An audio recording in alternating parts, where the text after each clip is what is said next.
Welcome back to MMA Al Dente. I am the guy who picked Adrian Yanez to defeat Rob Font. And I'm here to talk about Israel Adesanya knocking out Alex Pereira. This was fantastic. Just such a cool moment. This was the finest moment of Israel's professional career as an MMA fighter, certainly, and probably as a kickboxer, too.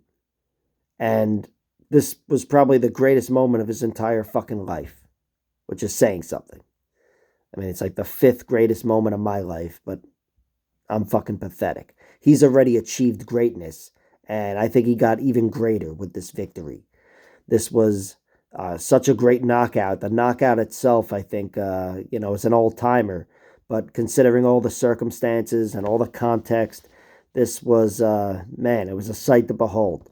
And especially the way the fight was going down. I thought Pereira had his best offense in the final 10 seconds before he got knocked out. He had plenty of great moments before that, plenty of hard kicks, but here he hit him down low in the body and was starting to hit him in the head, a big knee, a big hook, whatever. He was hitting him with everything in that last little burst of offense. And then Israel just countered with that big right hand over the top and hit him with two of them. And then that left hand, too. He hit him with a short left hand, kind of hit him with like maybe the inside of his palm or something, but it was enough. And those three punches put Pereira out. It was fucking amazing. I think Pereira, you know, there's a chance he gets an immediate rematch, but I doubt it. The division's got enough contenders in there already, although Whitaker is not one of them now that Adesanya's back on top. I don't think they would do a third fight with Whitaker, but even though the second fight was very close, but you know what I mean. But for Pereira, he's a guy that was limited to begin with, was arguably given favorable matchups.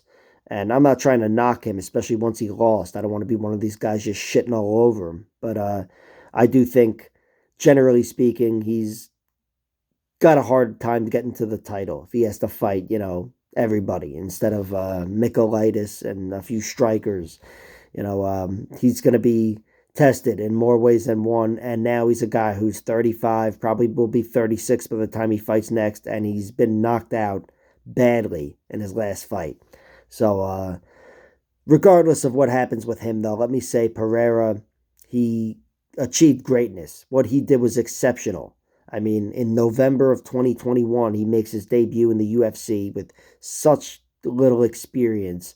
And even beating Andreas Michaelitis, that shouldn't have happened on paper. And then beating Bruno Silva. And again, they're favorable matchups, these guys. Not one of them is Jacare, but he still passed every test with flying colors. And then what he did to Adesanya, that will never be forgotten. He's going down in history as a champion, a legitimate world champion, no interim belt, nothing.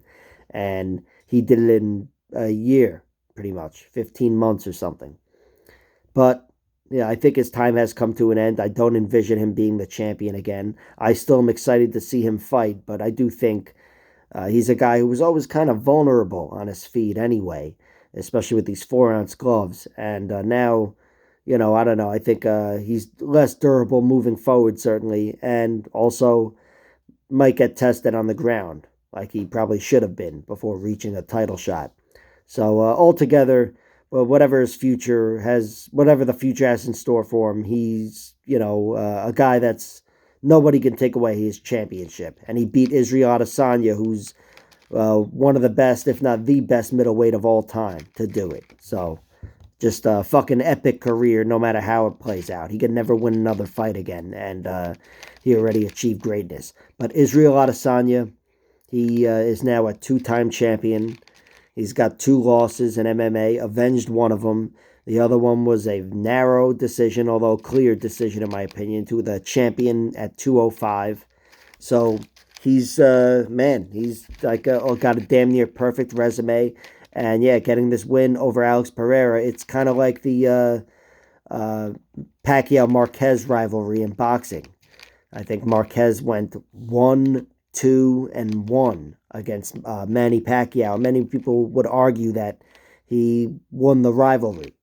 And people will definitely argue that with Adesanya and Pereira. Their fights were very close, but Israel Adesanya did go 1-3 in them. But he definitely got the last laugh here, I think. Unless, of course, they booked a rematch. Nevertheless, excellent moment, excellent fight. Uh, Killer speech from Adesanya afterwards. I'm very happy that he's moving forward because, to be honest, even though Pereira excites me a lot and I want to see him fight everybody, Adesanya is the better fighter.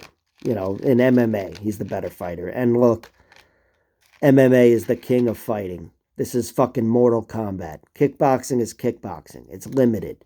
And I know we've seen some boring grappling battles and whatever, but MMA is where you find out who the best fighter on the planet is. The fucking real Kumite. And Adesanya, I think, won the MMA rivalry here. Excellent fight. Like, share, subscribe, all that horse shit. Check out my other videos.